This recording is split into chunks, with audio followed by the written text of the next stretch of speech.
Hello.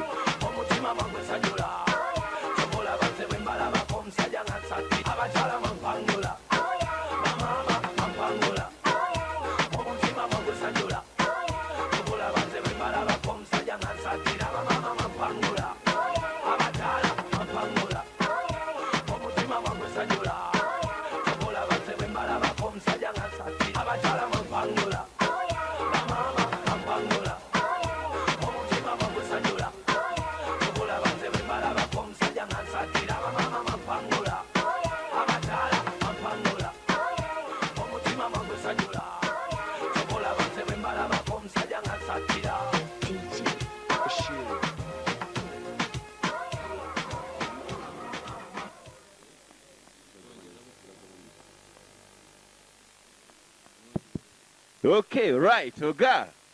Yasozera sente ubu rero ntangiye kubiba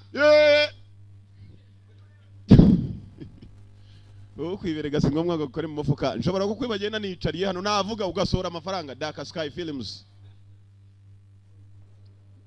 nabatugezaho neza cyane n'insukayo mumire Eriscope Pictures Ramize ongera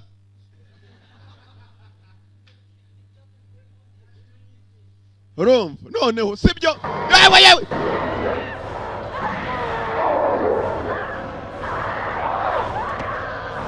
yewe yewe yewe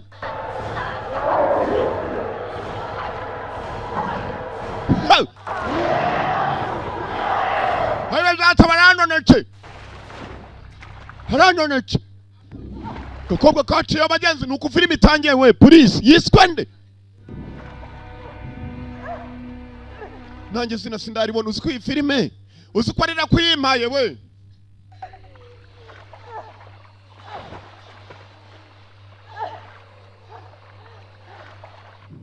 kobwa arimo arahunga sinzi ikintu kigwe mu mazi yasaga n'ugikanje ijisho asa n'ugitobora nta bufasha abona katururi hari muri herepu bufasha ntabwo nijoro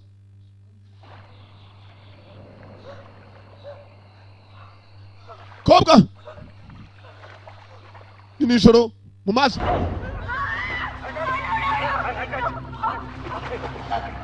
kobwa muto ndagufite yatabana undi mugabo wambaye imihondo bino ndagufite yavuye mu kato kamwe ajya mu kandi agaci ndagufite kobwa umugabo yaragatabaye akajyana hakurya y'amazi ku nkombe hari akazu gatoya nkuko mubizi umuntu arafasha ntabwo ari ngombwa umuntu yarafashije nk'umuntu ko yakajyanye umukobwa dore hano umugabo yituriye hakurya amazi allo mwabonye cyari kiriyo yabishe bose I can't figure you people out.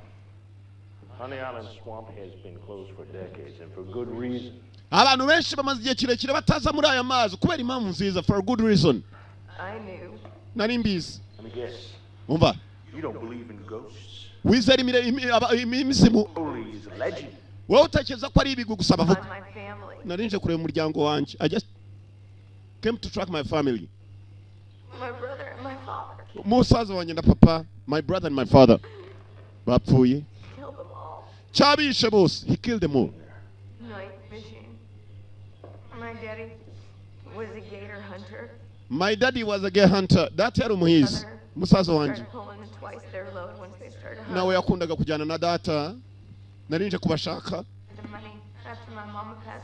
Nyuma yuko mama apfa amafaranga yaje kudushiraho data akomeza kwiyigira tukajya turya ibyo yahize. So yari kumenya hano hano. Nta muntu heruka guhiga inanga hasi igihe kirekire wowe wajyaga ubundi ko ari mwebwe rwose umuntu suko yigira urupfu koko mwajyagaye. Ina hari igishanga kitari kigendwamo. Abandoned swamp. Swamp ni igishanga. First things first. Ibyambere ni byambere. We got to find out wherever it is you live and get you there. We got to get you a doctor. Tugiye gukora ibishoboka mushakira umuganga. Police. What, fill out one of the missing reports? Na polisi nshaka kuko ningera kwa muganga wa polisi baraza kuza. Uravuga ibiki? Ni wapfosha bawe. I I know where their bodies are. nzaho imirambo yabo iri. Those big city cops will hightail it down here, and they'll find all that evidence before the wildlife. Mukobwa ibimenyetso byose uraza kubigaragaza baze niba ari ugushyingura abaho ushaka, burya nta muntu ushaka kumuramo wuwe ngo upfe ngo wangirikire hejuru, urabashyingura mu cyubahiro. And with all your pieces. Look, miss, what's your name? Witwa nde? Mary Beth Meredith. Dunstan. Meredith. Ngwiki? Uyu mugabo. Holy Christ, you're Samson's kid. Holy Christ, you're Samson's kid. Mukobwa mutu mukobwa Samsoni. Undati cyane. Cyari cyamutabaye. Get out! Soka! What? Get out of my house right now! Soka mu nzu yanjye none. You knew my daddy? Data se yagukoze iki? But I know what your daddy did. Wagikobwa we nzi icyo so yakoze. I know what your daddy did. I keep myself to myself and that ghost leaves me be. Umva, I keep myself to myself and that ghost Ow! let it be. Njyewe nguma ndi jyenyine uriya muzimu yiwuneza. Toka inje wagikobwa. Toka inje siko ndamuzi. Toka inje. Get a half a mile down, you're gonna find a gas station, you get a ride from there. But I can't have nothing to do with you. Get out! Ntacyo mfite nagukorera, so kugenda uraza kubona ahantu bacuruza essence nawe uri buce ugende toka. Mbundi vayi. You get out of my house, Mary Beth Dunstan. What's Va mu nzu yanjye Meredith. One answers, Shaka- you go see Reverend Zombie. Niba ushaka ibisubizo jya gushaka padiri witwa Zombi. Far, far away from here. Go far away from here. Vana ujye kure cyane. You dead. Cyangwa mwice nona. I swear to God I shoot you dead. Ndakurasa upfe. Gakobwa kaciye waragatabaye na warakirukanye. Ubwo ko nikabaye nk'akana k'imbata. Buri imbata shahira turaga. Yarangiza ubwana bwawe ni butorera reka da. Kana karirwariza. Mukobwa nawe nuko yabaye nk'akana k'imbata. Igisaza gusa kiramurangiye. Ngo ujye kure cyane uvuye hano. Niwongere kuzanareba hano. Ngo majye nyine nuriya muzimu kaguma uri ukwawo. Uriya mukobwa se yakoze iki kiriya kigabo. Ngo ni umuzimu. Se wa kariya gakobwa yitwa Samson. Samson yakoze iki? Uyu mugabo abwiye agakobwa ngo niba ushaka ibisubizo by'icyo Samson yakoreye kiriya kigabo, genda ushake padiri witwa Zombi.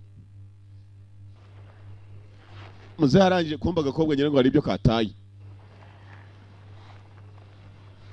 Kamukoda. Bega byiza. Yasanzemo kamwe gafata amashu. Agomba kuba harimo agafilime hano tu. Yifashe uriya mukobwa reka turebe. Yewe. Muze akanda kuri kamukoda ashaka kwirebera amafoto uriya mukobwa yafashe. Ayiwe data, ayiwe ninjye tabana ayiwe. Igikobwa kira. Good, 'cause I want my daddy to eat it. Ndagira ngo papa arebe ibi. Fuck you, Dad. Urundi ibyo kabwira se wako kiri kodize kamutuka. Kakamuhango daddy ni mukuvuga data. Kisenjira cyatukaga se cyakiri kuri jewe. Naha yarafashe se. Ayiwe. Ibizungu shabitera umwaka udukira bakasirye. Uso umwaka we. Mufata umwaka mwakire cyane abari inyuma. Mwakire. Teacher from 5th grade. Mr. Barrett. Ayo mushenji kaniyotishe ndebe n'ahandi neza kuko ndabona uyu mushenji yarafashe. Mwandetse.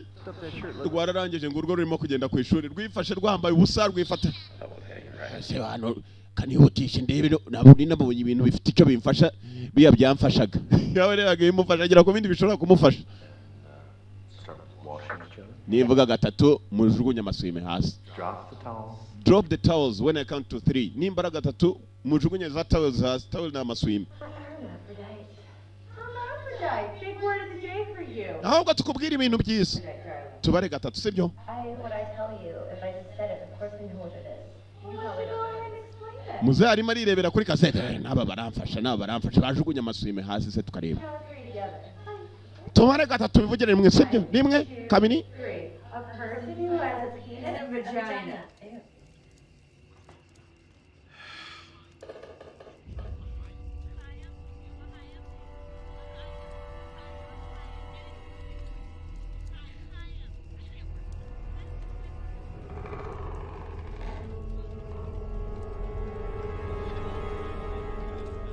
I didn't do nothing. I didn't even know who that girl was.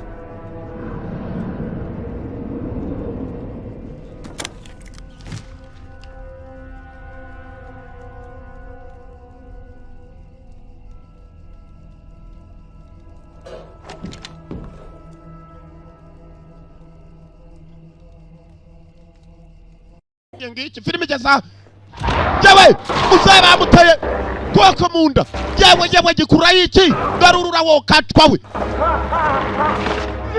ayiwe urambabaza sinzi ikifashe kumbe ya mukuru yamara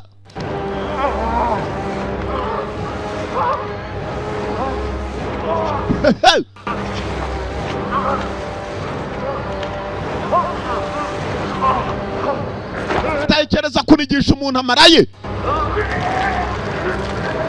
amara nicyo kintu gishobora kuva mu nda y'umuntu akamara umwanya atarapfa byagiye kumaragira muniga zingaro ye ku giti kosa agatwe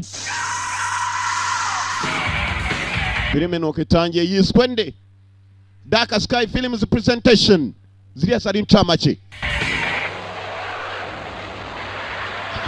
Arisco Pictures Production nabaduteguriye neza cyane Daniel Harris akarimo cyane Daniel Harris abo nabakinnyi Tony Todd yagukiniye agafilme kitwa Candyman Tony Todd Kenny Hodder yagarutsemo cyane filime izina ntirirageraho yiswe nde katurebe iryahiswemo kuko nicyo mwitumye Hatchet 2 niko filime yiswe Hatchet 2 Perry Shen akarimo cyane barakwereka muri cya gishanga cyangwa se kuri y'amazi ni ahantu hari amazi atemba ni ukuvuga ni ku ruzi kuri urwo ruzi nta muntu wongeye kuhatura ku ruzi hari ikintu kidasanzwe ikintu kirahitana abantu agakobwa kashoboye kuba kakirana kakandi kitwa Meredith mu kinyarwanda ugenekereje ni Meredete ibyuma nta mpuri nta manyetasi cyagariwe jotamanyeto ayiwe mvuye kuri Sikoro we ayiwe Sikoro si ikintu garuka hakuno tuvuye kuri wa mugabo umaze kunigishwa amaraye zingaro tugakwa kuri ruhande igikobwa kiragenda dore cya gikobwa birukanye cya Meredith barakibwe ngo genda ushake umugabo witwa Zombie Reverend Zombie no muvuga butumwa witwa Zombie Revara mu gifaransa ba Reverend ngo ni ba Revara kobwa ngako kari kaje mugi gushaka witwa Zombie kagira icyo kamubaza uburyo kajya gushaka imirambo ya umurambo wa se na musaza wako aho kajya gukura umurambo braho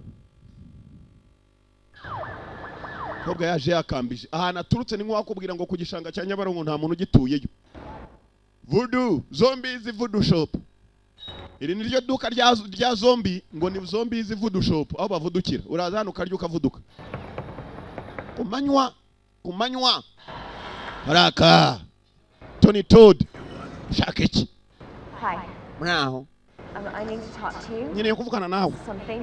ikintu uzaza ikindi gihe When? ndi bise ryari next month ukwezi gutaha muretse Talk to you. nyine kuvugana nawe urumva Now. nonaha urumva nibyihutindwa mwanye mwerekana imbabazi nawe ukubonye injira vuba abisinda bazi injira vuba bashobora guhamagara polisi ngo babonye Sugar Daddy n'akabebe bira yije urugana vuba ni Sugar Daddy ngaho mbwira afite ukuntu atambuka sha wajyaho ni Junior do n'udutafari tumukurura tumujyana imbere ningo twa Junior So what do you need from me?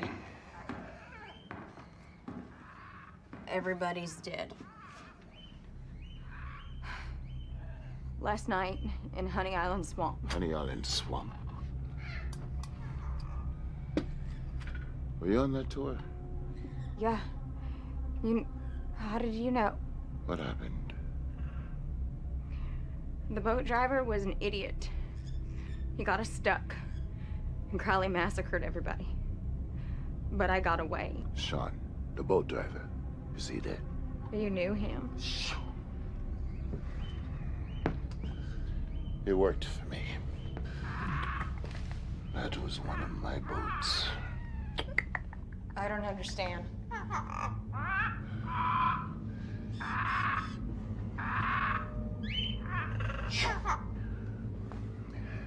No one's been able to run tours out of this swamp for years. Not since I've had this shop. Ever. Not me, not anybody. So I was forced to run tours out the back door of one of my other shops. Times are tough and money is money. You sound just like my daddy. Who's your father? Samson Dunstan? Bambwiye ko ari kuzi ibyabaye. Dunstan's kid. Uri umukobwa wa Dunstan. How is old Samson doing? Samson yakoraga He's ibiki? dead. Yarapfuye. He stayed. Samson. Carly got him. And my brother, too. And then Jack Cracker freaked out on me. Practically shot me when he found out who I was. He said that you would be able to tell me what my daddy did.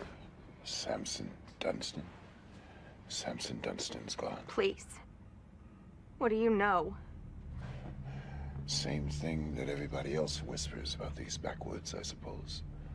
Only I was around when it actually happened. Someza guhwihwisa. Whispering no guhwihwisa. Mu Kinyarwanda wakundi usanga umuntu avuga ngo Yanga yari umupasiteri. Bahwihwisa. Boy. Hanyuma rero There was a man named Thomas Crowley. hari umugabo witwaga Thomas Crowley. The island swamp. Yaratuye kuri icyo kirwa Thomas Crowley. They lived alone. Yatuye wenyine Yes. n'umugore we. Cheyenne was sick. Soyana umugore we yararwaye. Stomach cancer eating her up slowly. Yararwaye kanseri umudamu arimo gupfa cyane. Umugabo yitwaga Thomas Crowley. Urumva? Cheyenne had a nurse named Lena. Sayani yari afite umunasi witwa Arina. Sayani ni wari urwaye kanseri. Arina ni uyu mudamu w'umukara. Ngo yazaga kumuvura. Cheyenne's passing. Sayani ko yapfaga buhoro. And Lena got closer. Thomas Crowley n'uwari umuganga w'umugore we bakomeje ngo kujya basa naho begerana. Ubwo nawe urabyumva mu Kinyarwanda mbagenekereje. None wa muntu atari yapfa akajya bikeka ko barimo kugirana ibidasanzwe musano mubano mbese babanye neza aza kumuvurira umugore. Uko umudamu yari akomeje gupfa ibihe bimaze kumukomerana. Thomas Crowley na wa mudamu wari umuforomokazi bagiraga gutya baki. Call Thomas Crowley a cheat. Call him an infidel. But given the circumstances, the entire situation was nothing but sad and tragic.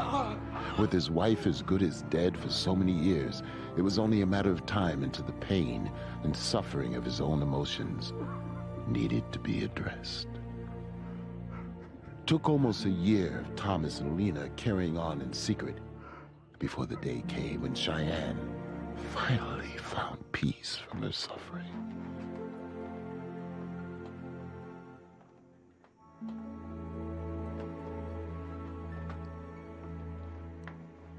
But the moment was not so much a release as it was a nightmare.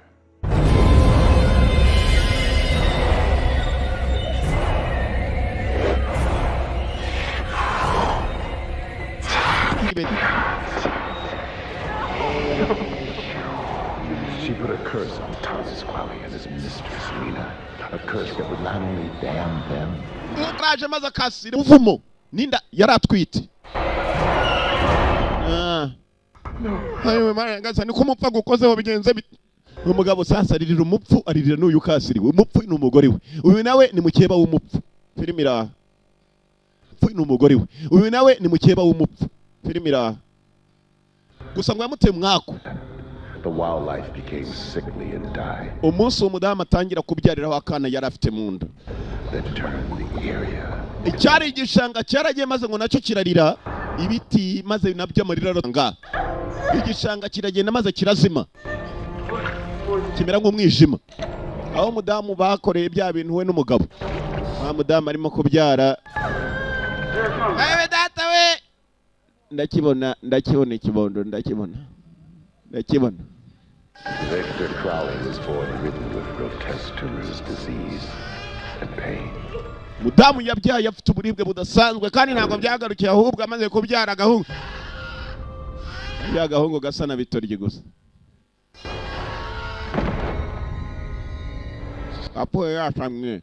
Apoye yashamwe akimara kubyara ahamwe. Urumva?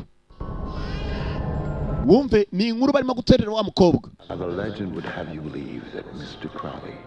Ibigwi bivuga ko Nyakuba Karori na kakana ngo bagiye maze bakiyerera. Karora yemera kubana n'uwo mwana nawe yavutse ameze nka zombi. Was his mistake, his infidelity. Karori buruko yumvaga hari umuntu usha mwana wange k'amunzu yamuresa amuhisha nta muntu upfa kumubona. N'umwana amwita Karori. Nitondere ba Karori buriya bisobanura Charles cyangwa Sharire. Urumva? Karori Charles Sharire. Crowley learned to love his monster of a son. Karori yatanye ngo gukunda umwana uteye nk'igisimba. Papa uteka neza gusa Tekanyisha. Hey! Hanyuma abaturage ntago bemeye kugira ngo babane n'uwo muntu, baraje barisha Karoli maze batwika inzu yari mu mwana w'umuhungu. Karoli Mose. Karoli arimo gutema ngo atabara umwana we wari mu nzu, amukubita ishoka mu mutwe. He murdered his son by mistake. Yishe umwana we. Muveyo. Get out of here, get what's coming to you. Samson musoke namwe mbahi. You can't hide forever. You killed my son. Mwishe umwana wanjye. Kumbe ni wamwitemye arimo kumutabara muvana mu nzu. Mwishe umuhungu wanjye. You killed my son. Akana ke kari kameze shanka cya zombi. Mwishe umuhungu wanjye. Responsible, hid behind their parents, denied everything, and left Thomas Crowley to live out the rest of his days in anguish. Thomas Karoli yarababaye. Iminsi yose yari isigaye. Years later, Iminsi imyaka imaze guhita. he passed, and the torture of this life was over. Karoli igihe cye cyarababaye maze arangije arimuka ava kuri ako gasozi. Tragic and heartbreaking tales. Agashya kabaye rero nuko wa mwana yamutemye ntiyamwica, ahubwo umwana yaguye igihumura aza gukanguka atabona se. He was killed, still out there, wandering the swamp, each night, trying to find his daddy. Umwana uko yagakangutse ngo yaragenze muri iryo joro agerageza kuba yashaka se. After he died, Hanyuma bisha abatumye sapfa yarabamenye. Umwana atangira kwihorera, ubonye ishoka. gator hunters. Hey, akananwa. Hey, imenegana menyo. Mwana yari yatiza we. Gaka we. Twasara gikuraho. Disappeared in that swamp. Yewe kasisura. Afite amashoka atyaye do. Mubandi mbaye iki. Agasura. Crowley. Yewe. To do with me. None se nge baranshakisha iki. Mother, Samson So Samson. was one of the 3 kids. Numwe muri abo bana batatu bagiye gutwika urugo rw'uwo mugabo. Thomas Karoli. So Samson nawe numwe mu bakiriye cyane cyashaka kwihoreraho. An accident, yes. Hanyuma mukobwa mutoyo ujya kuri icyo gishanga ntabwo ahangana n'uwo muhungu Karoli wasigaye. Se Thomas Karoli yarapfuye. Icyana n'uyu munsi ugeze ku gishanga wese kirihorera. I never. Cyane. How could you know? Mukobwa nta na kimwe waruzi. Dad was involved. Data se ni gutumenye uko yari abirimo. If I had been brave enough, I would have been out there too. Mukobwa muti yonza kuba nanjye mfite umutima ukomeye. Hari hano mba narahagiye nkajya kureba ukuntu rwose nanjye nahagarika buriya bwica ngikomeje guhitana abantu benshi kandi kinasa nabi. Hawuze kubona uruntu rusa na bitori gishara ruhitana abantu ja. Like he knew me. None se ngiye cyari kinze. You could sense who you really were. Perhaps it was all in your mind. Victor Crowley is what's known in the paranormal world. Victor Karoli nta muntu utamuzi, niwe mwana wasigaye arimo arahorera se Thomas Karoli. Just left him forced to relive that moment night after night, over and over. Cyarababaye n'uyu munsi kiracyababara buri uko gishaka wari ugikunze ari wese kitamubona. Nta wundi muntu wakwihanganira kubana n'umuntu umeze kuriya. Kimeze nk'igisimba. Real. Yet, you still sent a tour boat full of innocent people in. Wari ubizi urangije wereza ubwato burimo abantu barengana kubera iki? For what? For money? Kubera iki? Kubera amafaranga. Supposed to get that close. Ntabwo umuswa yagomba kwegera hari hantu. Stop. For nothing. Namwaye ubwato bwanyu ngo butware. Nta cyagomba kumuhagarika hafi ku gishanga. 2 months now, with no worries. Besides, Umva. you knew the legend. You went in there knowing the story, as did your father. Nawe wari uzi ibigwi. Wagiye hari hantu uzi ibyo byose byabayeyo. I went in there to find them. And I did. Nari ngiye kureba data na musaza wanjye ndababona. Warabonye se? Seen the face of Victor Crowley and lived to tell about it. Niba wabonye isura ya Victor Karoli rero uri umunyamahirwe ko ntawumubona ngo aguma ari muzima. My family is gone. Umuryango wanjye waragiye nawe ngo ndi umunyamahirwe. Kirongera kirera igikobwa. Kobwa muto. Kirarira. Take me back there. Nsubizayo ngo iki? Ngo iki? Leave them there. Ntabwo natse ko umuryango wanjye hari urumva data nta kuntu yaborera hejuru. Urumva ibyo byabaye kuri Gaddafi gusa. Noneho ndashaka kujya kubashyingura mukobwa muto. Yanga urumva niba nta n'umugabo ugira urumva bashuga daddy urumva. Ceceka. cyamuze gitangira kwifatishwa umukobwa kuri ari urunyarwanda ibisaza by'urunyarwanda cyamwegereye ngo jya mu gituza wihangane mwana wanjye ihangane nacyo kiririza do. And if I could take that monster out with me, then all the better. Nibi nashoboka ko mpfana na kiriya gisimba icyo kigabo gitara abantu ngomba gupfana nacyo. He'll just be reborn. He has to return to the state he was when he was killed. You can't kill a ghost. Mukobwa muto, you can't kill a ghost. Ngo ntabwo wakwica umuzimu, kiriya kimeze nk'umuzimu. Maybe I can. Ahari nashobora, maybe I can. But I'm gonna bury that hatchet deep into his fucking face. Cya gicucu ndaza kugishingura nacyo ngo ni haca kalori. Gisura cyacu nyangiza. Mukobwa muto, iyo uvuze kujya guhangana n'imizimu rero ugomba kuba ufite imbaraga hafi za gitwaza, urumva? Imbaraga z'abasenzi. Abantu baba bari abasenzi, iryo jambo zaryandika uruko ndikubwiye. Abasenzi nurangiza uwo umuntu utazi gusoma neza uzagusomera ikindi kintu. Ngo ni imbaraga z'abasenzi. Urumva? Uze kujya wenyine beat. Yes. Sawa, ndemera gukora imishomoka, ndemera gutanga cash. Do you have money? Uyu yishakira amafaranga undi akagukorera. Revenge on Victor Crowley. I want you to find it. Niba ushaka kurwana na Victor Crowley, Take me back in there. ugomba kuba ufite amafaranga ukansumiza yose. Cyane. Some conditions. Gusa mfite amabwiriza, I have some conditions. Mfite za condition. 8 guns. There's a few specific people that I feel safer having along. Fine. You take me back in there tonight. Nsubiza iri joro, sibyo? You meet me here at 2 o'clock. I got some phone calls to make. Mfite za telefoni ngomba guhamagara ariko ntabwo najyayo jewe nawe twenyine. I have some calls to make. Hari abantu nzi batajya batinya imizimu, urumva? Biyemeza nubwo habe pfiriye gushaka amafaranga bakamanuka mu kuzimu. Abo rero turabajyana aho hantu ntabwo bafite, urumva? Na rusoferi bakwemera guhangana nawe kubera inota. But, you know, I think it'd be better if you didn't go in there alone. Do you have somebody you can bring? Do you have some money to bring? I'm not bringing anybody else I know into this. Nta wundi muntu najyana muri ibi bintu. Better if you brought somebody. Niba rero uzanye amafaranga nibwo turi bugende turi benshi. Nta mafaranga ufite nanjye sinakugerayo igi nawe. Oh dear. Turumvikanye? So if I bring my uncle back, then you will take us. Ninzana na uncle wanjye. Ye cyane na uncle wawe ugenda umusane. Agakobwa gafite muri umuna wase. Mugabo aragaha condition na muri umuna wase agomba kujyana nabo.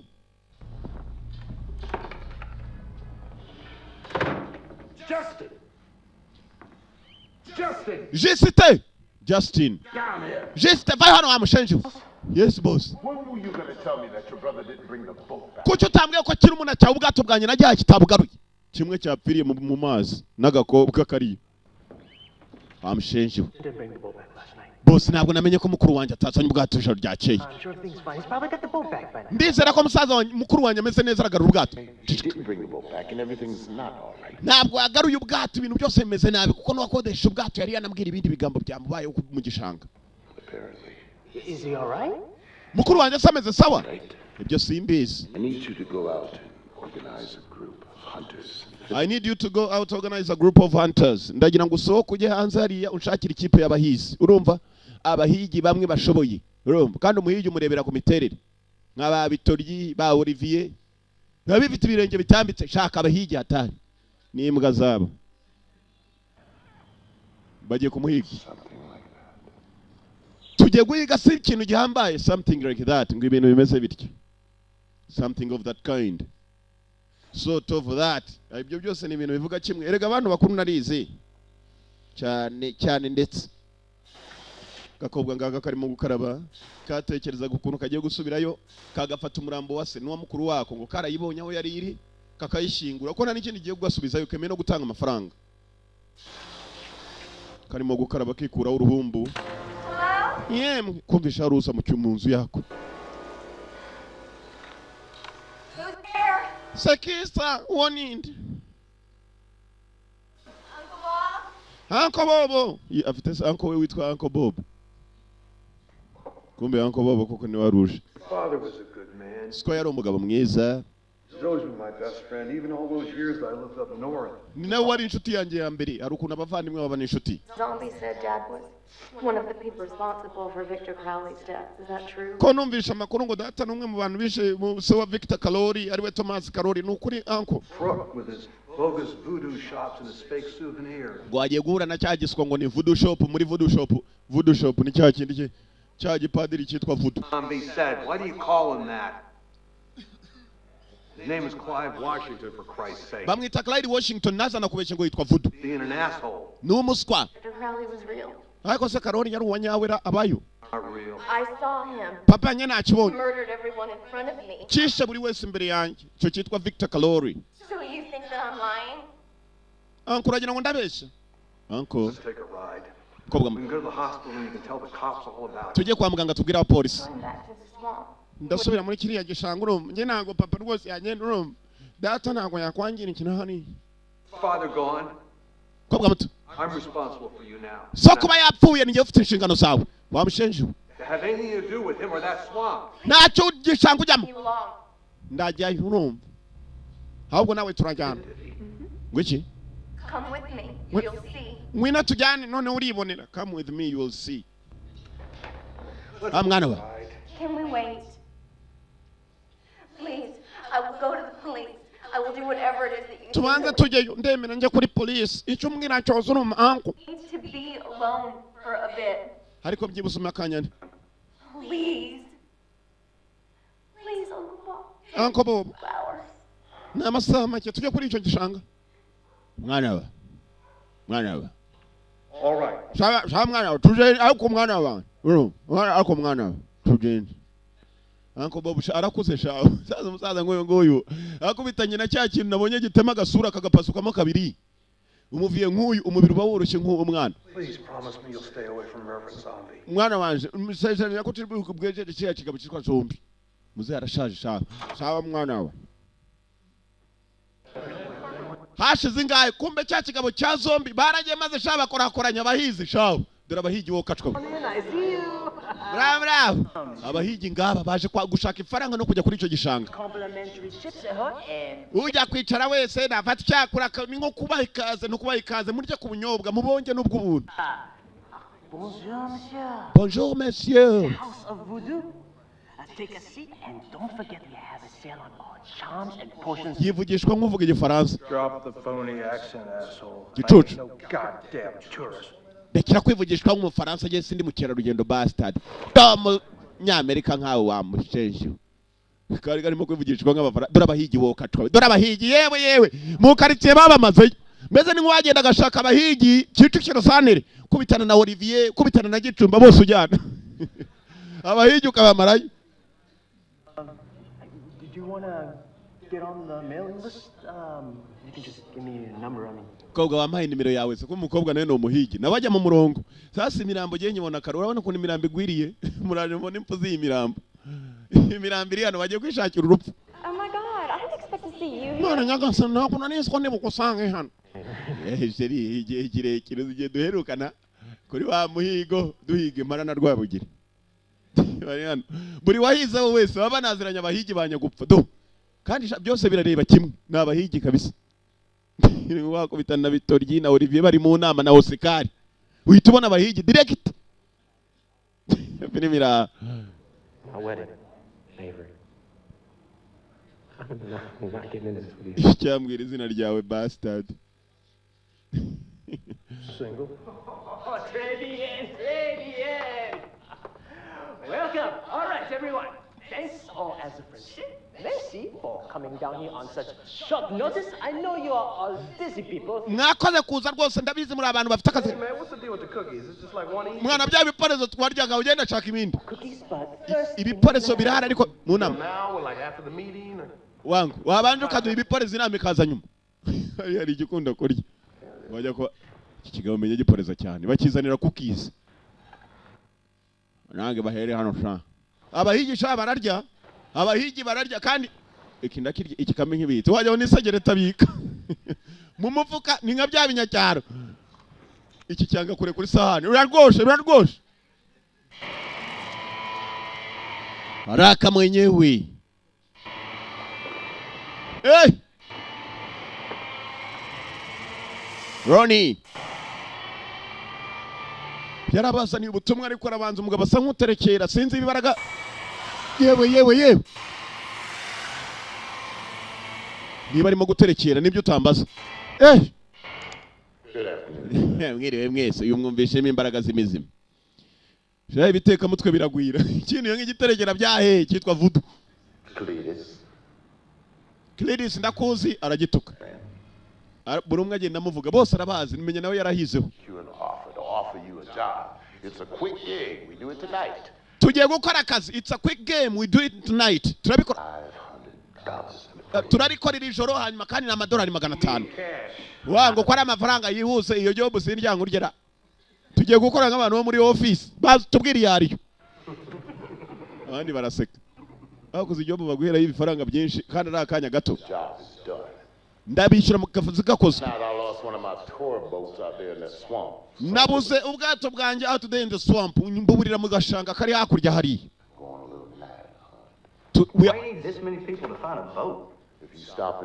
Abantu bangana gutya tujya gushaka ubwato bumwe. Si $500 mushaka muramfasha tujye gushaka ubwato. Nuko bimeze. Hanyuma ashobora kuba ari habi. Amata, muma amata. Milk. Nta mata. Kira cyapolize ni nama nikitayo. Umva ni iki gidukanga kiri mu gishanga.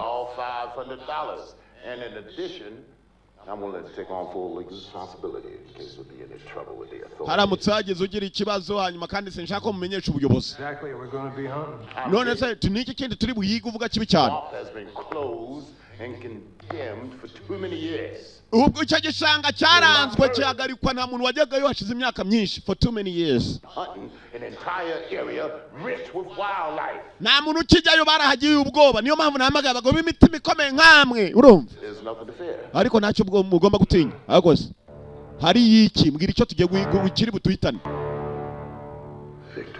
Yitwa Victor Karoli. Yewe data we bahita basohoka bose menya bamuzi. Mwemeretse ndabongeramo ku mafaranga. Wapi kabisa naramwumvisha arahitana abayijyaho batinyira ikintu. Abayijyaho batinyira ryo. Umva ariko wangu. Nukwinjirayo tugahita umva wangu umva. Oya mwana wa oya kubabaga bagiye nanye ndagiye. Oya aza kwijeye umva kanya Karame. Sina uratinya. Urabizi ko ntacyo ni.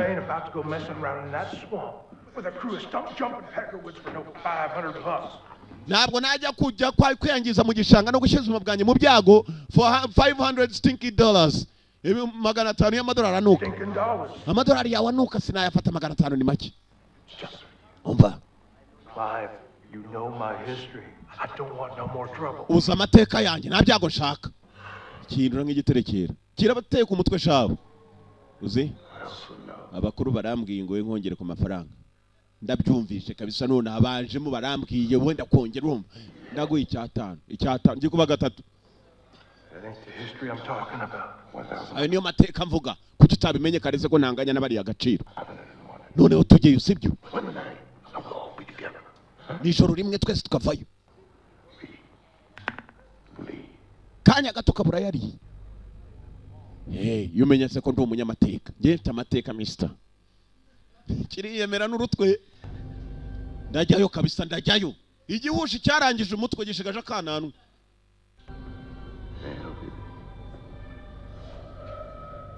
Kumba gakobwa Uncle Bob ya. You must be very best uncle. I'm Reverend Sabi. I was Reverend Samson, but you and I never. Ugomba kuba ari we muvandimwe wa Samusoni se wakari agakobwa niwe Bob. Genda nawe biboboka wenyine kapfa. Yanga no kumusuhuza. Dore wishwe n'igihushi yewe. Dore igihushi ukuntu kingana. Harimo bake basigaye. Ntago bazikaye amafaranga ari indyango urye. Nimeke njya guhekenye sinkubeshye. I'm sorry. Uncle. I'll do this with Nyangane ngiye kubwo gushingura da turumva na musaza wanjye nime no gutanga amafaranga bajye kumushakira umurambo. Mwana wanjye nanjye sinakubona ugiye wenyine ngo sigara ubwo sinabashigajwe niki. You gotta listen to me. Hanyuma nyumva. You can't leave my side. You can't leave my sight. And when I say it's time to go, we leave. You can't leave my side. You can't leave my sight. When I say we leave, we leave. ntabwo wamva uruhande nta nubwo wava imbere y'imboni yanjye. Niyo nkubwira ngo tugende tugomba kuvaho tuvaho nkubwiye. Wangu winansa kuriza wowe urumva giye sengesa naye ariko agomba kuba harimo ikibazo tu harimo tena. We ari icyo zise kurimo kunkanga harimo ihekwe. Harimo kwe wangu harimo kwe. Biri hago byatangiye kugira ubwoba. Cicika wa mshenje. Abagira ata nabashenje ni nibigwara. Senki saburi wese arayarya. Kumbe ubafitanye banga. Kizopara. Woro para warabizi bongereyeho. $5,000. Ukuvuga mwese dukubye hamwe biraye ibihumbi 5. Supposed to know we found him if he's not a real dude. If you find None se turamenya dute cyo kigabo tujya guhigana ubwato. If you find him you will know. Nukibona uraza kukimenya ko nacyari igihigo. Mu gitanda baganiriye nk'ejo nimugoroba busubuyu ngabo mu rugendo mu gishanga.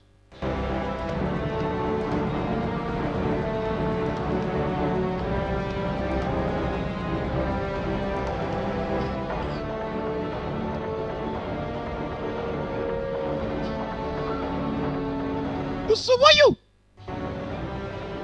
dore igishanga bajeho yewe. Filime yiswe nde Hatchet. Turabari hariyo za kabondo shawe. Eric dore za kabondo nka Eric. Sha. Filime iranda kubwiye. Please. Banga hano ni nabo umuntu avuye mu bwato kabisa arakacirwa. My parents are true rednecks. Got a brother named Cash. Mwana giye banyise Cash niryo zina ryanje. No offense. None taken. But Chad, that's a real douchebag name. You know that, right? It's better than Skip. It's my little brother.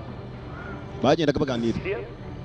God damn, you two must have had your asses handed to you in school. Mwana mwe mwanza kujya muri buriya bwato mushaka kujyana nanjye je sinya njya nabandi bantu mu byo ntwaye ntwara ubwato bwanjye. I take my own boat wherever I go. I take my own boat wherever I go. Ntugatinye. Who are you gonna hook up with out here? Her. Ubu bujyanye se ubwato ngo ujyane nande n'uwo umukobwa gicaho yisekera. Biscuits and chicken and gravy. Araka debeni. Bebeni cha yariye shaho. And chickens Kwijuta si ikintu. Umva umwijuto ariko mukanya ashobora kuba arimo kurira. with the biscuits and the chicken. Araka Jompori. For the biscuit is me. Jompori. Cyahigo dukaje twinagwira. Uyu munsi badupromisinze senyisa. Promisi ni isezerano. Baba basezeranije ubusenyisa bari ku bukashe bw'inagwira. Umugore yamusize mu cyaro. Oh, I thought you said you couldn't kill him. Araka worupara we yifitiye icyatanu bafitanye banga n'uyu mugabo. I heard him last night. I shot him. I stabbed him. I burned him. He kept coming. Icyo kigabo cyitwa Kalori na kitose ijoro ryakeye. I burnt him. I shot him. He kept coming. Na gitwitse ndakirasa gikomeza kiza niko narotaga.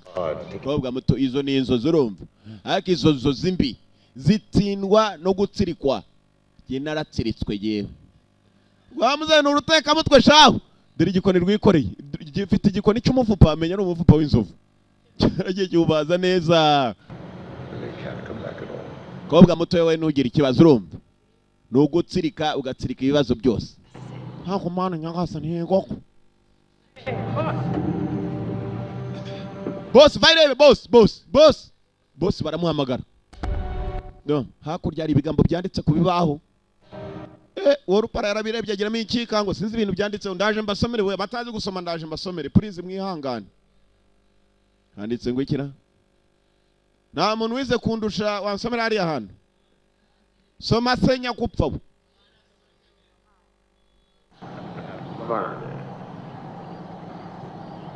Mary Beth. Koga mutu twaganira. I'm not hearing this bullshit. Aha tugeni mu mwanda senkisa tugiye kuyarira ubuntu. Cyamukarage kiriyemera shawe. Kirarya cyarangiye kikabaririmbira. Cyaje guhigo dukashe twinagwira. Bad day. Mwana nyagasa nimenya mfite umunsi mubi. I think I have a bad day. Upside down. Oh, thanks, Vernon. Waje tukajyana. Gitangira kumuvugisha ku ngufu. Wiki. Hano ubona turi mu bwato se mu bantu. Yeah. Yego. Ari wagikubise urushyi. We. wagishenje ko bwanjye uramuvugisha ku ngufu. Sabuze ntago ndibwongere. Rurashotorana shawe. Kumbe dore cya gisaza kimwe giterekera gifite urukoni rishadora agatwe kariho ku nkoni yacyo do. Niba ari agatwe k'ipusi. Agapusi kapfuye kiraza gitereka ku nkoni. Bimira giteka umutwe shanga mu guterekera cyagiye kuri ngo abakurambere bakibwiye. Ron Amos. Just keep your eyes open. We wagisenze. Hano wikubagana cyane fungura amaso gusa. Just keep your eyes open. Urebe. Kumbe dore cyagiti byanditseho. Ngwiyuza kuba uri hano. Ubu wakaba ufite ubwoba. If you are here, you could be frightened now. Ngwiyuza kuba uri hano ubu wakaba ufite ubwoba. Nibyo byanditse kuri cyagiti. Haraka dore abahigi wokatwa. Where we're going is much bigger. It's almost nightfall. Let's move! Harabura gato ngo bwire tugende bagabo. Bigize abakomando n'ibibunda bimwe bihiga imbogo.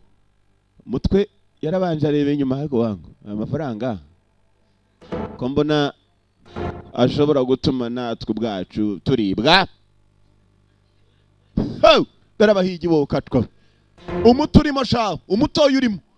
Turangana kandi ubwo nanjye muranze uko ngana ko mbyibushye. Ahubwo umuturimo. Urumva? Guys there today ngo baje kwitaho yewe. Reka baze bitabweho aho umuhiza yinduka umuhigo. Daraba babonye binjira amazi kabonderike. Izi nyama zije kare. Hari ikigona cyarabonye kimenya ko inyama zije kare. Ibiporezo zaje. Eric yarababonye nako kabondo nari nibagiwe Eric nambabarire ntabwo ari we mvuga. Asikenga ari we. Ni kabondo bwa bunuze bwa bunu bimwe bibari bya kabondo byakuze maze bikura amada yonyine byaranyobeye. Ibigona bikuru. Hano harakanganye. Aya she turi kumwe kabisa she uro. Yitwahuye ntazi ko turi bunahure. Nta n'inyoni zihari. Inyoni se zaya masaha wazikura ahubwo reka nkwereke sibyo twibeta abantu ro tubibete. Hirege iyo mbonye umukobwa umeze nkaho ari umuhigi ufite nibuno nk'iby'abahigi je nikangama. Umukobwa ati nkaho higi koko. All these guys, you'll get them. I'm a better shot than you. I'm better shot than you. Njewe ndi maso kukurusha wowe ahubwo wowe mfite ubwoba ko ushobora kuba wahitanwa nabo hasi cyamitana n'iki umva akumbwe mbwiye igitekerezo urumva yo mbwiye igitekerezo twibeta ahantu urumva none twe duhigira hacu ora higa nanjye ubwo ndimo ndahina bamiganye batangira kugenda baganira buri umwe afite igitekerezo nta bantu bangana gutya bagenda bataganira. I believe there was a story, but I don't believe there's a ghost that can actually hurt somebody. Right. Look, I've been thinking. Yero mwana numvaga ibintu by'ibisemo ngemezemo bibahoze. Manifest itself. What's to stop it from going after somebody? Damn, man, you need to stop watching the Sci-Fi Channel. If that ghost does manifest his ass, I'll shoot his head off. Mwana nindamuka mboncho gishenje. Pima umutwe wacu ngo umene uveho. I shoot his head off. Ngo ndarasa umutwe wacu uveho. Iki kiravuga misita kiravuga kiradya kiraririmba mbese ni John Paul ku gahuru. John Paul aravuga igihe ni inshuti yanjye ndamuzi ariko ntabwo mukunda nicyo kinkunda igihe naranakiyamye yuko ushaka iki aretse tugakorana album. Muze nawe yifatiye umwana we ni uncle we. A different way.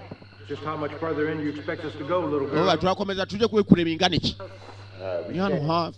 So the bolt's a straight shot back. So what now? None dukora iki? Around the area. If Victor Crowley really does exist. Victor Crowley ni babaho. So is this some kind of Victor Crowley call or something? Mwana muracyatubwira cyakize ngo ni Victor Crowley. Ni cyiza ariko tukereka imbunda rijyamo. Spreading up. Break up in the group? No. Dutandukane mu makipe nkonya. No. Two gutandukana ubwato nabwo twabushaka turi igikipe kingana gutya. Urumva? You see that monster? Ni mubona icyo kintu kimeze nk'igisimba. Wait just a damn minute. Mu kirase we nta n'umuntu tabiri budutware. Urana inkoni y'ikintu kiriho hejuru do. Ha mwana mwakinyeretse jewe. The fuck you are, boy. Gituca ariko urasakuza mu biki. I am my money. Come on. We wangu je ndi hano naje gushaka amafaranga yanjye je munyereke icyo dushaka gusa. What's the plan? Plan?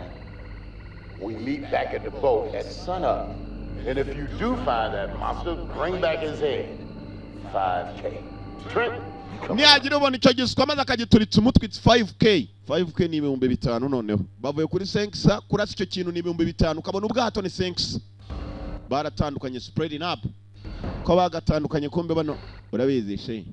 Twebwe twibete tujye guhigira hacu urumva. Abangaba rwose ugenda baza base wakorana nabo. Aiwe nujuje hari wanyoye urumogi nujuje yamaze kujyaza yarajyaje babwira ko yujuje. Well, hey man, what you gonna take the only pretty thing in the swamp with you? Wangu murima murajya hano twahitanze nitwe twaca bari ku rumogi, bari ku kimogi. Mwana mujya hanyu gira vangu mereze kwibure wangu, gira vomereze kwibure akira wangu akira kubita umuti mukanya basenje ntago bazi ko ugiye kumuhiga ugomba kugenda wajyaje. I'm gonna go catch me a gator, hang out down by the boats. Well, I like the idea of sticking near them boats. I don't want nobody leaving without me. Tubanze dushaka ubwato 5 tuyabone. Make it worth our while. Hanyuma ibindi biraza nyuma. Ngo bashatse bajya no kuruhuka bapfa kuba baje guhiga. And then it was just us. Mwana yarapfuye. Indeze. Babu. Shaba mwana umugiye basinze shaba bibuka Bobo ngo yarapfuye ukajya unundi muntu wabo wapfuye kuri uwo munsi. Bobo yarapfuye mani. Niga.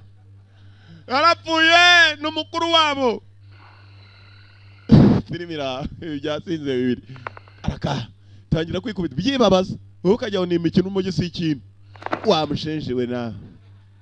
Aiwe man.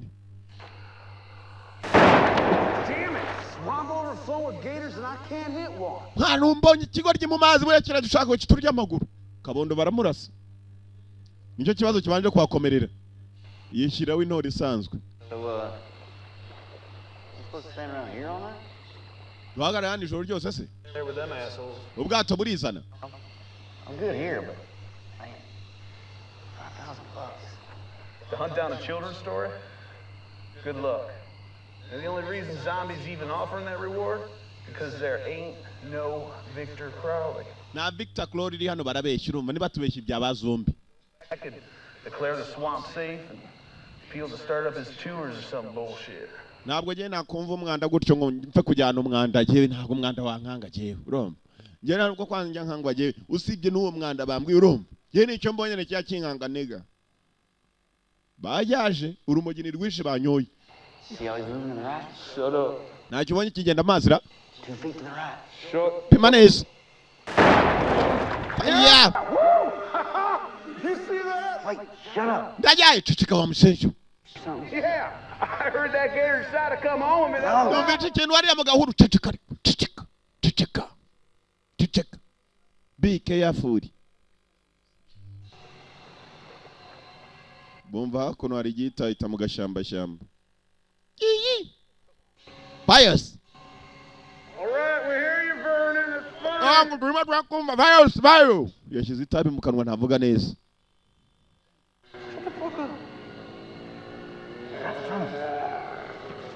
Nta kintu wumva gihiritira nk'impyisi. Katurori. Ni wowe. Wa muntu wavuga ngo shaho nta kijya kimukangura ariko unajya inyuma ya mugenzi we do.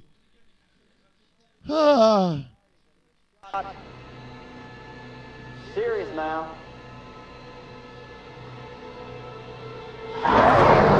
Raka! Munabare, inyundo simwe sa munubi. Basura. Yewe.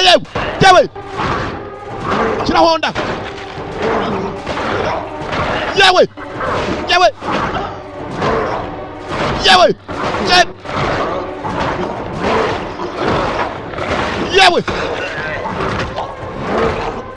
Sura.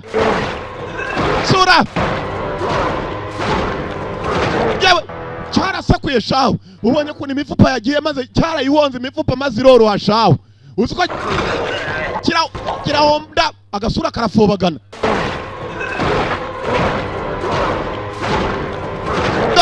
Dore ko nisuri fobaganye wo katwa. Utajya yikanga yaciyo kare.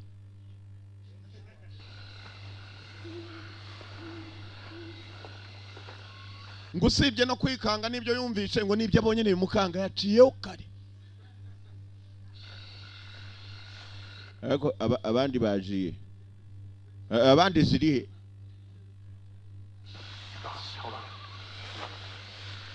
Umuterekerezi nawe ari hano n'igikoni cye. Anko wawe nindi? Anko nindi je mpana iki nawe wamushenje? Nanjye gushaka amafaranga nkawe ndateka imitwe bakajya ngo kuko nzi guterekera.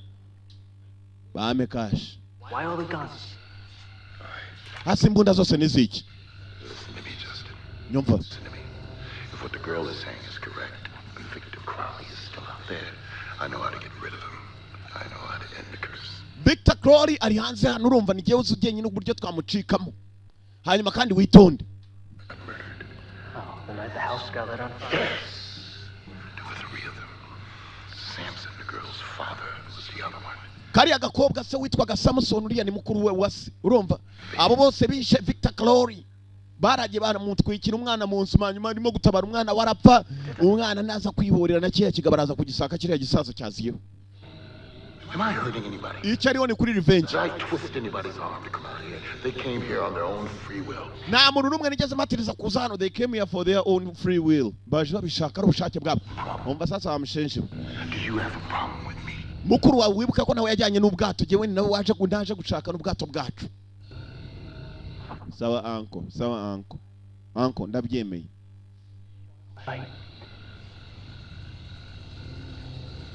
Mukuru wanjye subone muzimara?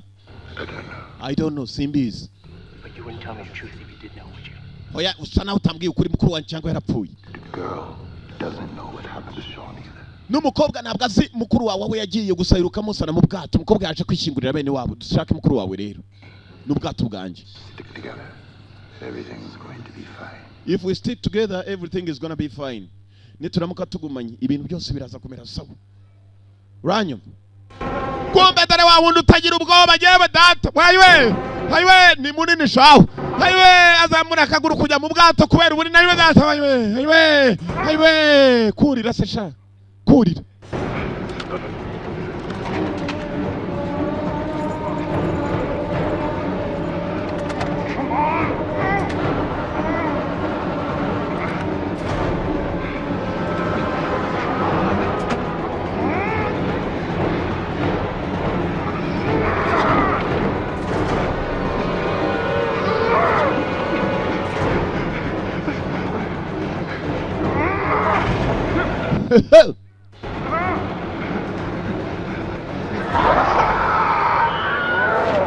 Yewe dore injini y'ubwato yari itangiye kwaka. Ibi bifite igipanga hari hasi.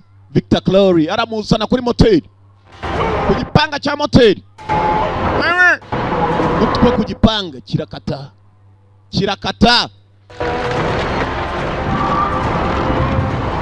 Cyagegennye umutwe w'umugabo. Urugabo ruri hano ruricana nabi. Yewe dore agatwe kuno kabaye. Yewe. Data we, ayiwe. Zaza nakubwiye ngo twibete urumva twe turahigira kuri uru ruhande. None ngwino tube twicaye. Urumva. Kubana cyakubwira cyambwira iki? Tube twicaye. Nakubwiye ngo twibete nanjye nabyumvisha. Nuko ntihakagira ikigukanga urumva. Nta cyarusha Rwamigabo kubara. Ngenda bara. Rwamigabo ari hano. Yateye imibare. Abashenjere kabaduhigire nibavumbura twe turica. Aho twe twica urumva. Remember high school?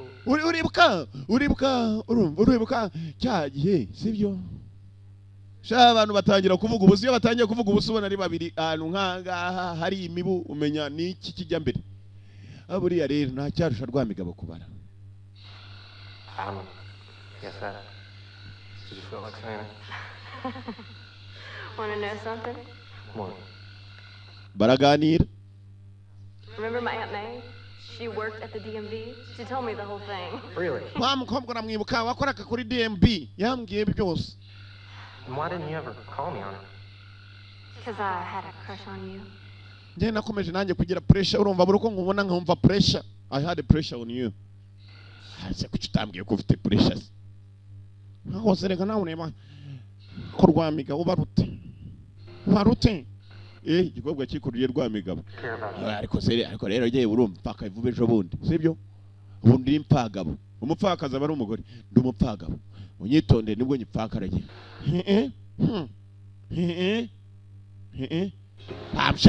Wamshenje utazanansuzugura giye ngo nagonzwe n'intama nkuru. Yerekanze nkwereke. Kome cyane ntago cyagonzwe n'intama nkuru. Ubonye ibyo bagiyemo?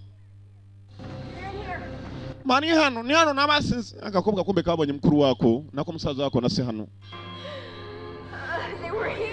They were here. Mani hano. Imirambo yabo yari hano. Hano wanjye hangane. Hangane na Gaddafi bamusinguye yashize igihe. Hangane.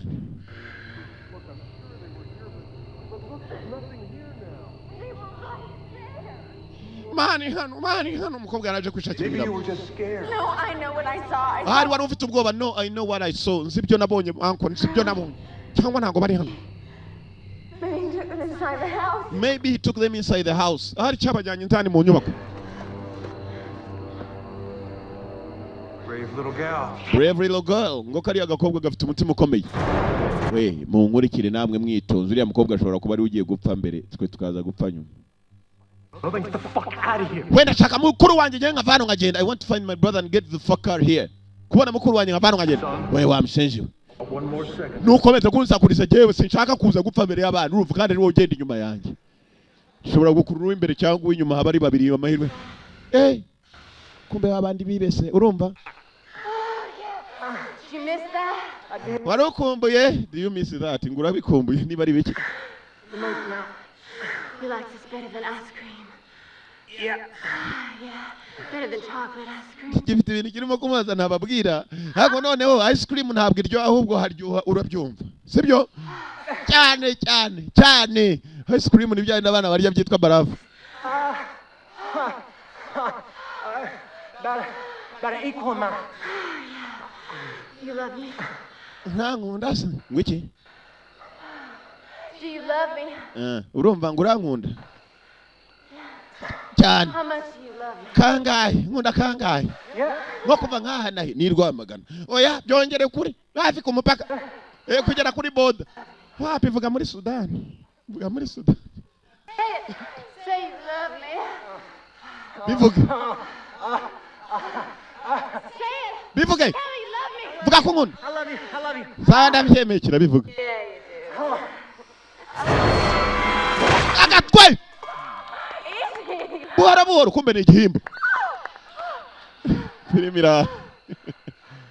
Agatwe. Come on. Kusinziriye agatwe baragatamye. Yeah, you do.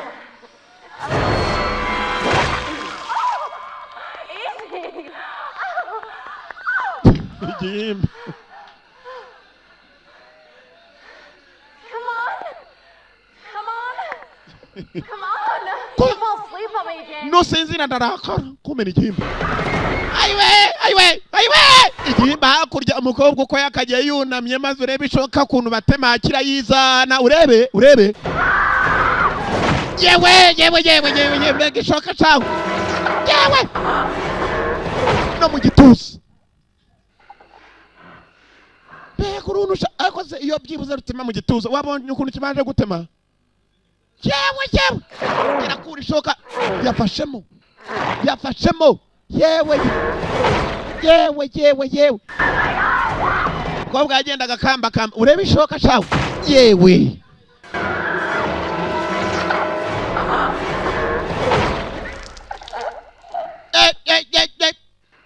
Hache. Dari sura wo. Bitaryi. Uyu mupfaniki. Remira.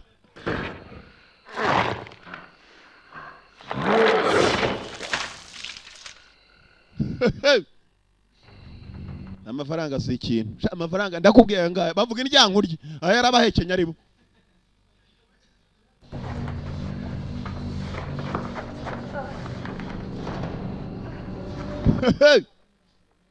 Mwarangiza ngo twishiye filime ubuse ni murimo kunyiba koko amafaranga mwampaye ngahe koko. Iyi filime murabona itaryoshye cyane. Well, then we'll come back tomorrow during the day. Mwana muto reka tugende tuzagaruke ku manywa. We'll come back here during the day. Muba dushaka uburyo tuvana. Mfite ubwoba. Back to the boat. Cacika bakigoryo. ahubwo dusubire mu bwato. Mu rufunguzo rw'ubwato. Niba ufite ubwoba jya mu bwato. Mane gufasha ugereye ariko. Serious trouble being in here. Wangu hano hashobora kuba hari ikibazo je mutigeze mumbwira. Urumva? Je hari ikibazo mutigeze mumbwira. Bandi bahaye icyatanu. Shut the fucking door! Funga urugi bumvishe Victor Kaloreje. Bafunze urugi batera urugenereta ruraho niba ari urugenereta. Uruntu ruraho rw'urubati. Bafunga urugi bumvishe Victor Kalori. Victor Kalori. Back off of me, old man. You're gonna get us all killed. You? You're blaming me. What? What are you talking about? Y'all better shut the fuck up! Mufunge iminwa mwabashenje mwe. Ntacyo wumva wangu. Hari abandi nabaje bano banyora umugi kuva cyagiye bicaye. Niga wangu. Ntabwo twapfa nka Bob niga. Ahubwo tugishaka igipfe nka Bob niga. Yarapfuye niga bikanga mari ikindi kibaturutse imbere. Niga wandebeye ikiriyo niga. Ajye nyuma mugenzi. Uri wa mshenje dore runiga kuno rwishe inyuma. Ndebere ikiriyo niga ndebere ikiriyo. Niga banzu ndebere ikiriyo niga kikajye inyuma.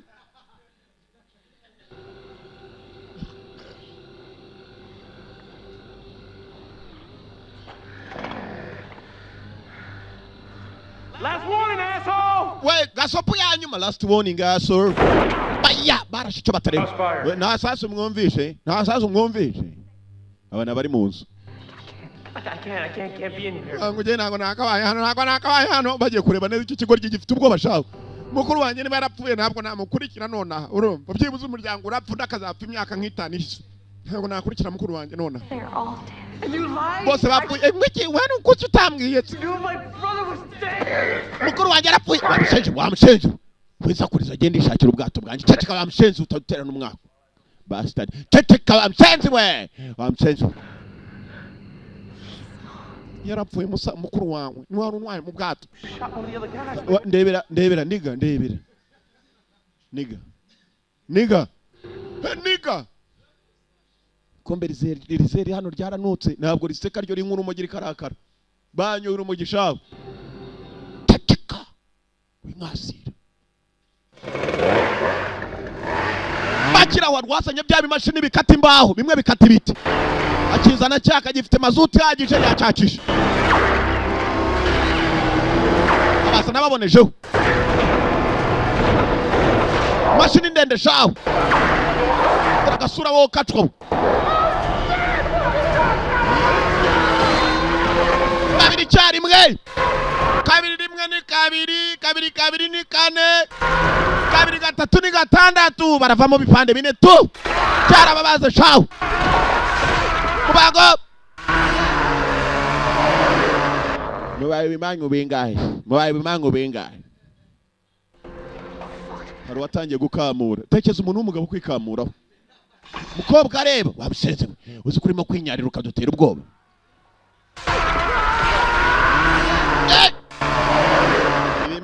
Chimbishe ngo simbishe.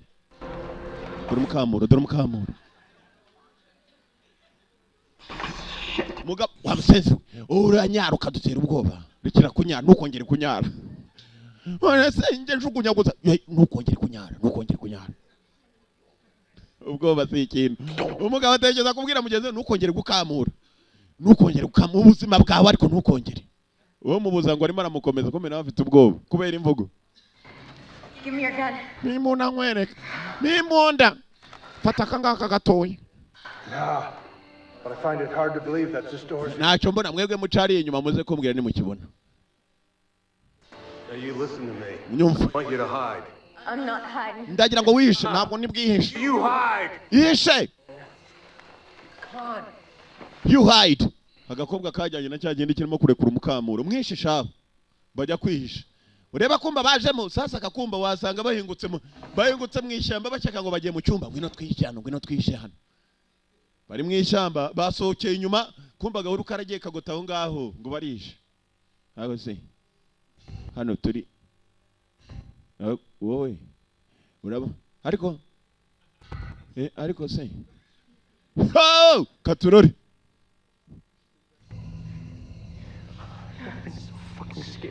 life. Mu buzima bwanjye sindikanga bingana bityo.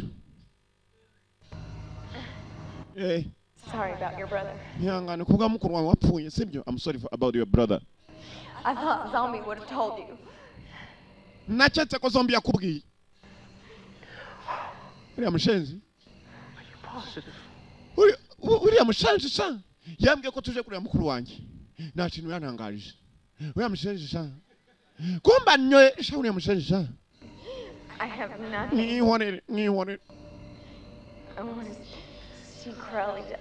Ndashaka kubana nanjye ikintu ngo ni Karoli cy'byepfu. Tonight. If he can feel pain, then he can die. Niba gishobora kuba cyava amaraso kikaribwa cyapfa noneho. If he can feel pain, he can die. I heard him say something about those two. He seems to think that Trent and that guy with you, your uncle. Yamuga muri kumwe ni uncle wawe. Bo bose. There with your father when they killed Victor Crowley years ago. Ngo yari ahari barimo kwica se wa Victor Karoli. He thinks that Victor Crowley has his revenge on them. Voodoo acheka ko Victor Karoli nako Zombie ngo ya arimo kwihorera ku bantu bose bakomoka ku bamwiciye umuryango ndetse n'abandi bose abona hano. Babo agakobwa kibutse kubwira Bobo ko Victor Karoli mu barimo gushaka ari we wibanze kajya kureba uncle wako. Uyu yumva hari ikije arongera arifungirana. Arongera nahashiraho ibindi bintu ku rugi. Arangije ajya inyuma. Wangu ukiramutse kije kumbe hari agahuru. Se ufite ubwoba yari kuyu mukamura ushoboka. Ahubwo ubu ngubu kimuteye noneho yajugunye. Kuko nta mukamura usigayemo. Yanaga kabisa. Ako bana nyagasani. Aho umuntu akabaho koko isaha yo gupfa izagera koko. Kombo ni iminota ibura. Ngo ni isaha yo gupfa. Ndi hanze.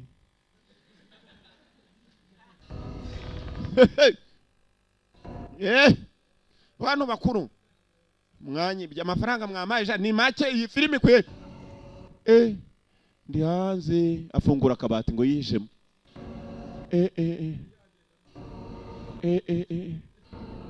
komba arafungura burundu none yagiye kwinjira igishanga arararara highway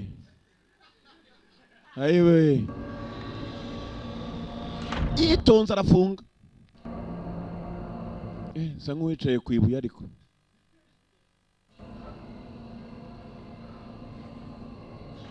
hari ikintu yari yegamiye agikuruye gutya arimo gukandakanda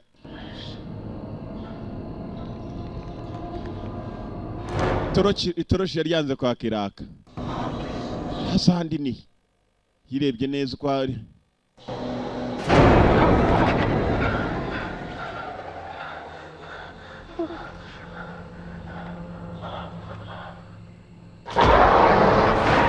inyuma ye bamukabata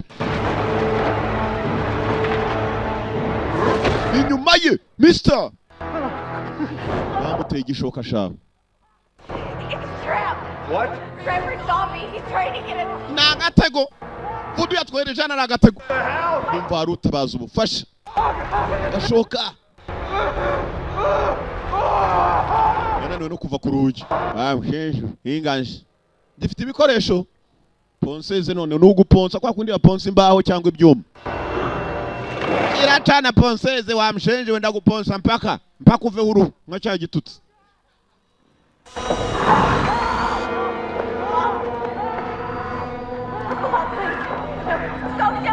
This is what he wants. Please listen to me.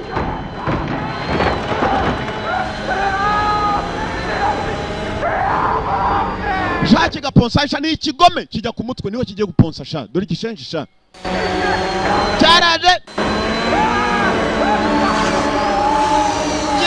kiraponsa kiri ku mutwe ponseze ku mutwe kirimo kwiga science bafunguraga urugi umusore yari yifungiranyemo nimba dore Voodoo muteye yarafunguye ngo arebe ko yatabara umuntu sinzi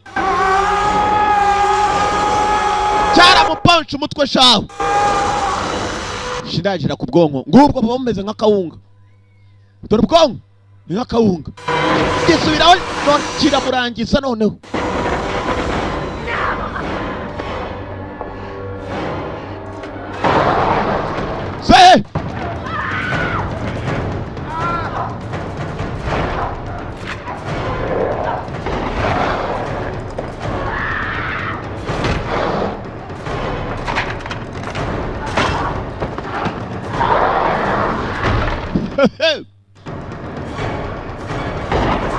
fire twende araka azikwa baramwishyura menshi katurore wishyurwa menshi kucyahembwa kumbe rwa rugabo rukuye menshi we rukuye menshi kabisa rukuye menshi we wamshenjwe sa wamshenjwe nawe wamshenjwe nawe wamshenjwe wamshenjwe wamshenjwe wamshenjwe wamshenjwe wamshenjwe muze hari shaka munaze n'umukobwa we muze arimo aravana amaraso mu mutwe wino ngutabare anko budu yaraje maze yambura agakobwa anko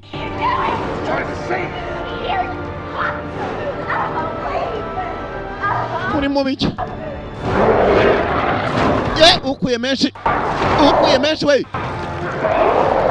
ahenje ja iki kigabo gikuye menshi kabisa cya kigabo bemerewe mwatanu ugikuye mwatanu kabisa no kurengaho cyari cyanganya narwo kirukandira ku giti ruvuna igiti mu mutwe kora ibiki kobwa yatabaraga anko cyavudukira munanira ndimo ndagutabara anko wawe nihanda agiye gupfa bigaho biracyanganya arebyira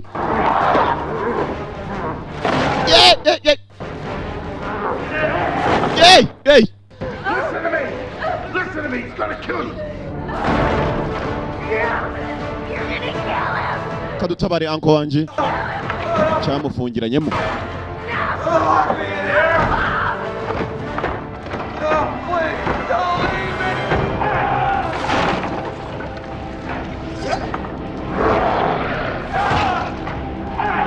kaguru karavunitse. You want him to get you too? You want to be safe, don't you? Come on. Uncle Bob. Umutwe kirawutunganya neza akabati.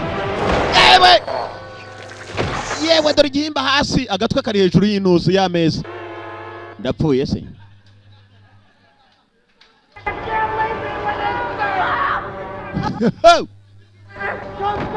Ndakubwiye abantu zirapfa uriya we yapfuye nabi uzi ko umutwe yapfuye igitekereza ubwonko si ikintu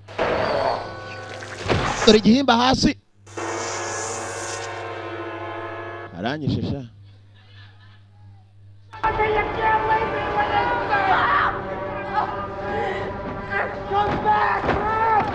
mumvungurire umva urumva muzehe tekerezaho umusaza mukuru arira nk'umwana bibazakomeye cyamugezeho muzehe wari urimo kurira maze arikaruma kampe nka Rwabugiri apfira i Buganda Rwabugiri ngo yaguye kwishwe ari mu bwato avuye kurwana muri Kongo mwamushahe rawese wena gutere box muzehe ara waje gutera box say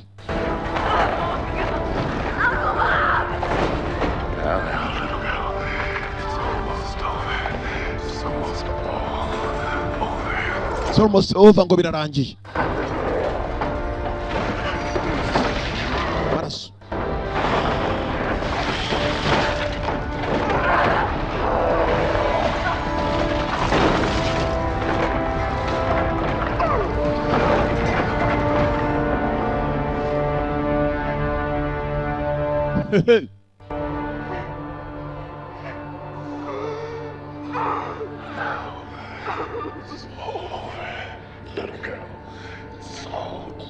Birarangiye urugabo n'uruje ariko shano urugambanyi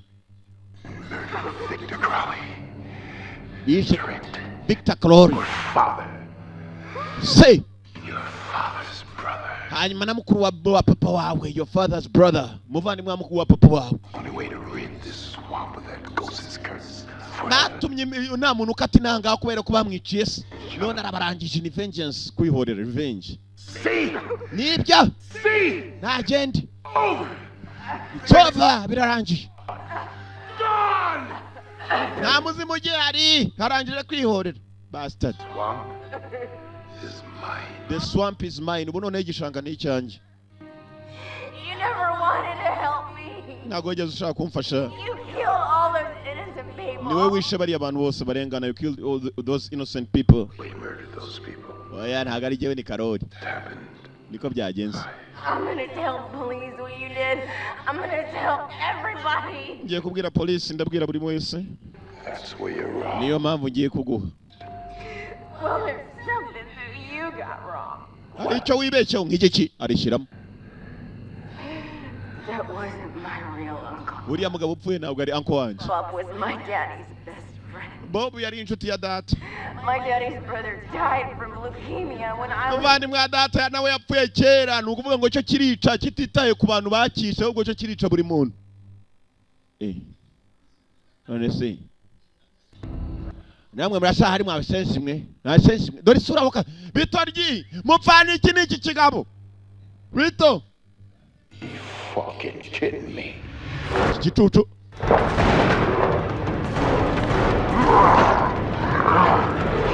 Araka.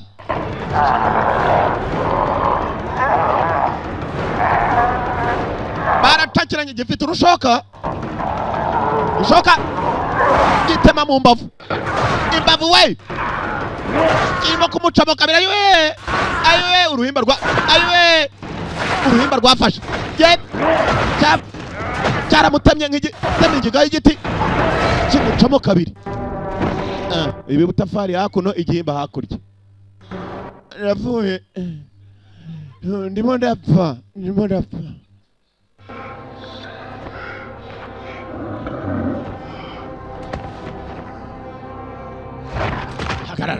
Hagarara. Kijugunya yashoka. Cyaramuhagaritse kirangije gikandagira hakuno ho ku mutwe. Buriya sha umuntu abashekeje ukuntu ateye. Gifata ibiryo mu nda ibifupa by'urutirigongo. Bayo umuntu aba yambaye ikote. Bayo gikuramo icyo mu nda. Kirimo kiragikura ku ruhu. Bayo umuntu aba yambaye ikote. Bayo nka. Yewe. Uruhu rwasigaye hasi do. Napfuye ariko se. Umva. Muriye. Enda bamishenje. Nakobwa. Shoka. Ipa.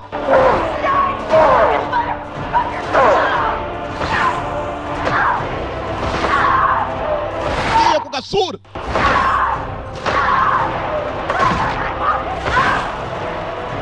Gashe.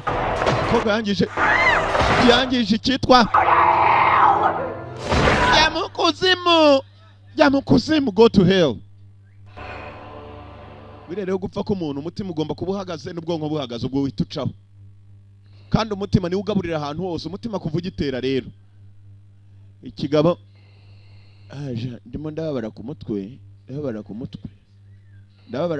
tu. Kobwa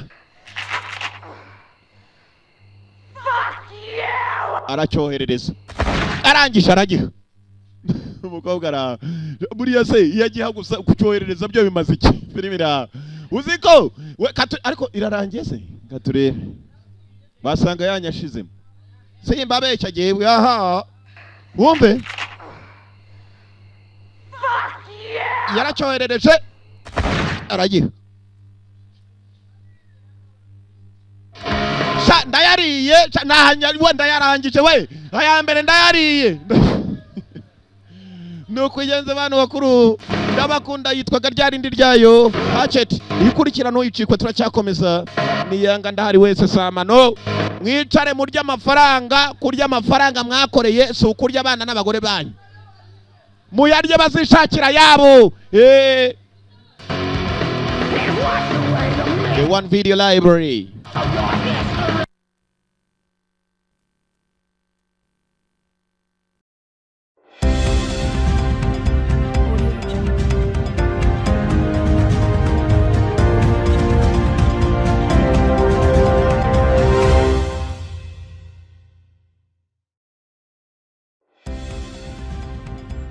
Good afternoon to everyone who is following us on iStLevel1A TV. This is a time of headline news. You are with Charlotte Nilamuhid.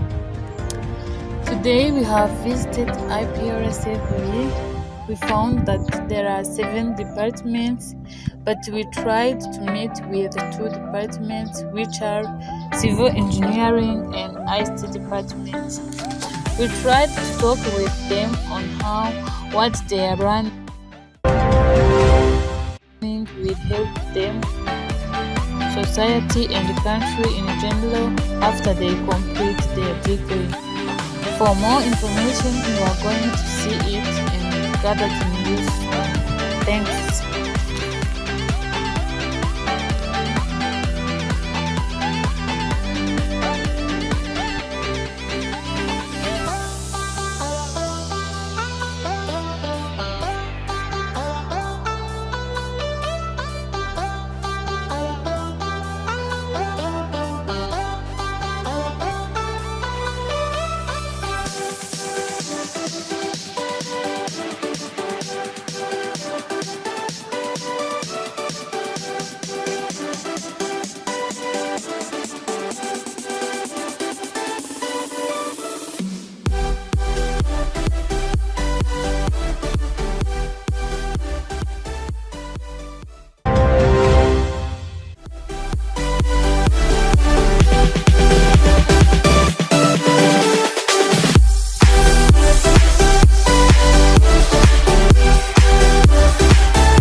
Fine. How are you doing every day of life? Yeah, I'm cool. I just need to ask you about some questions on your department. For the first question, we need to ask you which important of your department will help the society when you go out in this IPRC. Yeah. Thank you, first of all. Our department is very vast because we deal with the construction activities, site loads. We develop everything and we make the world better than than what we have come see it by now. What will help the citizen which are site? As we deal with the big project, means that we have to employ many workers who will come at our site to work with us. We have to take the skilled laborers, even unskilled laborers who can work as the manpower. Means that we will create job in our society. Yeah. What is the importance and what is the income of government? The income of government for the term of infrastructure. Good evening, Sepe. Good evening. How are you? I'm fine. I just need to ask you some question about your department, exactly in ICT. I need to ask you the importance of studying it and what it helps the citizen of this country in everyday life, and to tell the importance or the opportunity of studying. Our daily life, ICT have a big role in our associate. Yeah. When you're studying ICT, the courses of ICT will the future period or the future years will solve many questions, like the ICT is a one object or one course will be used to handling or to solve some problems, like when you are being a nurse, you will use ICT to solve some problems for sick people, like what we call shiriji. Do you know shiriji in English? Of injury by using the computer. Are you okay? The other importance of ICT, the ICT will be used in education, in our daily education, in our life. Are you okay? The other importance of ICT, ICT will be used in mechanical engineering. When you preparing some parts of vehicles, the ICT is very important in that thing to build materials in mechanical engineering. ICT will be used. We use ICT in multimedia to get information. What will be income of our government for those who study in ICT? Yes, the income of the government, the job of ICT, will the problems of poverty will decrease. When you studying the ICT and you get the job for multimedia, when you go to shooting some video, you will get some money from that output. Maybe when you're shooting a video in multimedia, then the output produces money. Yes.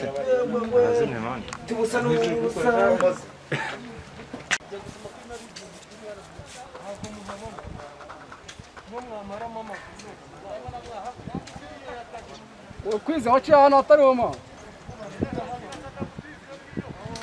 Ize. Nabafite mindo. Kufa tunyicira mu. Ndabi kuye bakitize.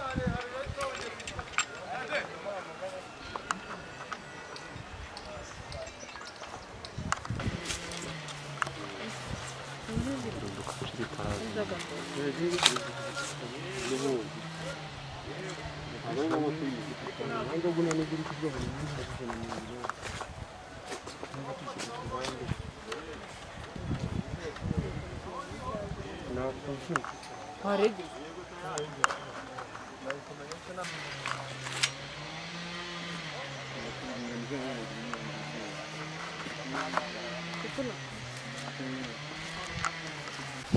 Zakazima. Tawe charge raguye.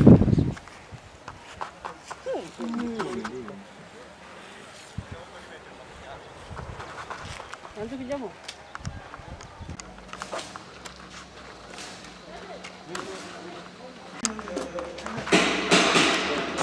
Ndise ne tunafotora ibikoresho ntiyabiba.